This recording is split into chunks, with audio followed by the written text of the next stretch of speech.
You know it's a one-time run. You've already identified. Oh, yeah. Pre-game. You're right. Pre-game, we know that.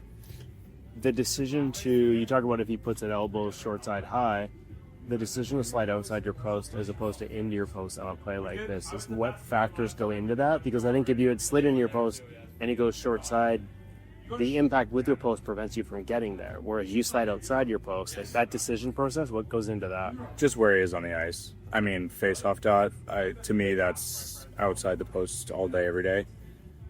Just in terms of not getting jabbed up on the post, or a little more angle you're cutting it? Yeah, and just, more square, not the biggest guy, so I need more depth. All the above.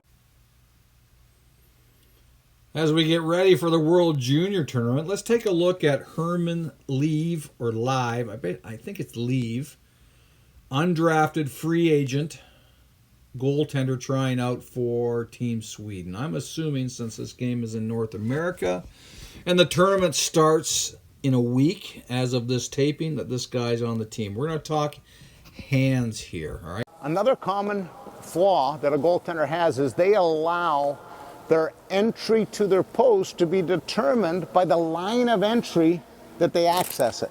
Okay? So, for example, if this is my line of entry, I end up with this alignment. The problem is, how am I going to respond to the next game moment? I might be able to be in good position to make a save, but what if it goes east-west behind the net? What if it goes to middle slot? What if it goes back door? How am I responding to this? So, alignment is the alignment of the body relative to the goal line. We want to come in and arrive in an effective alignment. Now, no matter what happens, I can respond. It goes behind the net, no problem. If puck comes to the slot, no problem. Okay, I can respond. It goes back door, no problem. Okay, I can respond to any situation. Same thing applies when I'm down. Okay, I don't allow this line, okay, to determine my alignment. This alignment's going to put me in a lot of problems. Yeah, I might be able to stop a puck here, but what if the player goes east-west? How am I getting post to post? What if he goes right to the slot? How am I getting to middle net? So again, the same principle applies. I need to set my alignment on arrival, not after arrival. Okay? So these poor alignments on arrival result in me having to make that adjustment, okay, after I've arrived. Well, that takes time. The game doesn't wait for us, okay? So we want to arrive in alignment, okay? We don't want to align after arrival. So, as an example, on my feet, here I am coming in, and I've arrived with good alignment. This is a highly versatile position. Okay, I can essentially deal with anything. Same applies if I'm down. So, in this case, I need to come into and land in an effective alignment. If the play wants to go east-west, I can go east-west. If the play wants to come to the slot, I can come to middle net. It's no problem. Okay, so your alignments should allow for versatile response.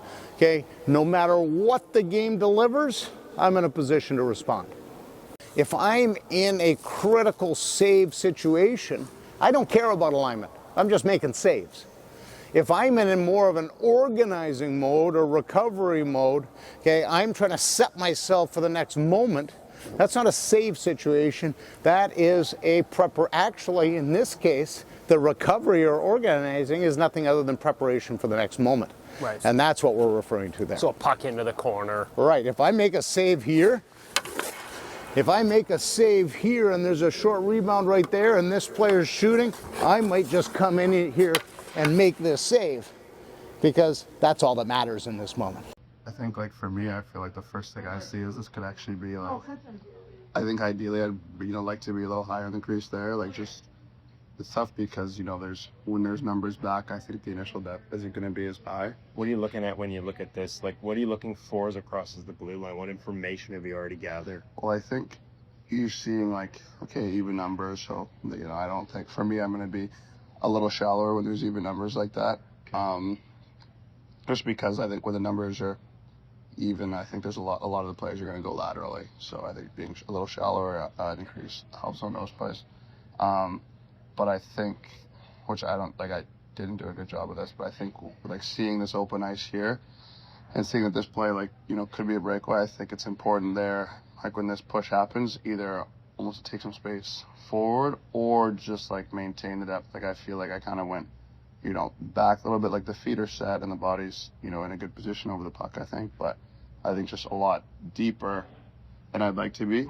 Okay. And then I think it's just, you know, just being instinctual, being active with the hands in there, and I think that was, you know, a positive part of that. But I think it's kind of like every clip, there's some good and some that could be a lot better. The fact he's a left shot and he could catch it and pull it on you, like, does that make it like sort of being middle net and safe as opposed to taking ice and the potential of getting caught moving? Is that? I think the biggest thing, like as far as that play, is just like if I can read it, just being on my feet makes it.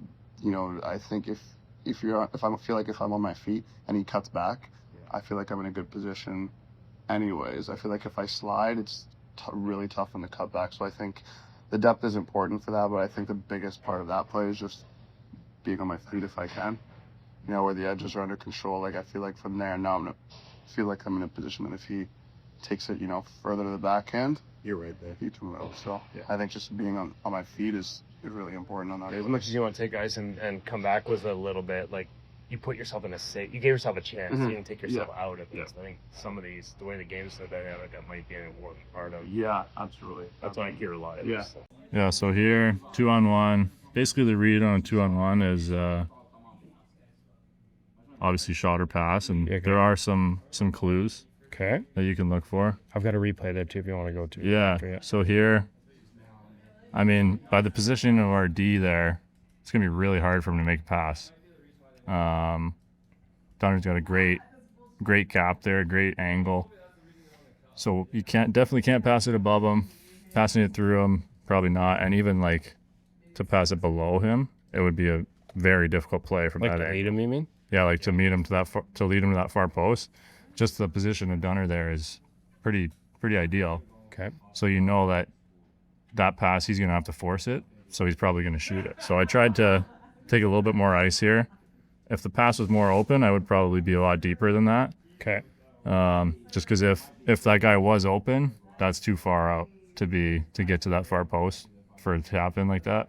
Does it make a difference that Wilson's not on his 1T side there? Like, No, I mean that would make you want to be even further back because you know you're going to have to race him to that post basically, and you're not going to get any angle. You just got to get right back to that post. Okay. Because he's going to be basically just looking for a tap in kind of on the far side.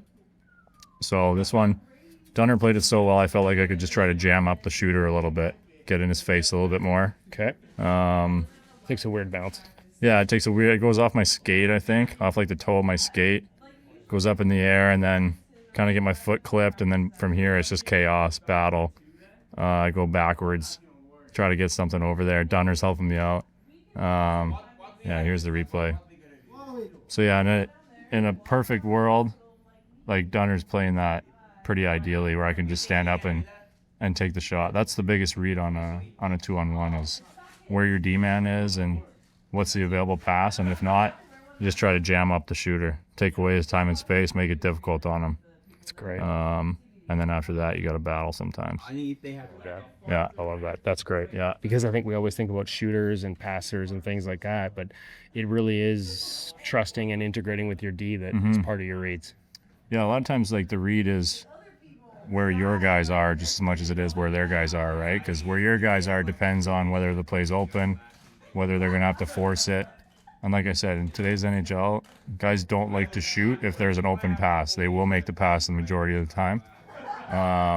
So if you know what's open, you can kind of read that a little bit more. And these kind of plays, it's just all like little reads, getting to put yourself in the best position. Because obviously on the shot, you want to be as far out as possible to be able to jam them up. But, you know, you have to hedge your bets if there is an open guy backside. So this one, I thought Dunner like took away the pass option. There was never any point where I thought he was going to pass that puck. And that's why I was able to kind of gap out and be a little bit more in his face.